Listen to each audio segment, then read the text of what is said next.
Today in this video, we'll be guiding you on how to skip reels without any interruption with step-by-step process, making it easy for you to surf your reels without any interruption.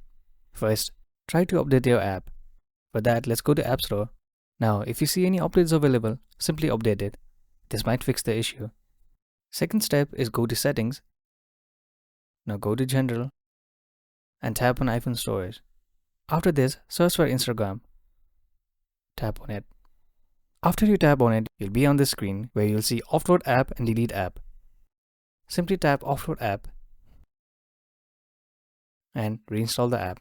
So now, the reason why we did this is because while we offload the app, all the cached data will be refreshed and new files will be installed which will fix the issue which you are facing. Now another step is you can restart your phone and try opening the Instagram app again and surfing some reels. Check if the reels are properly getting skipped.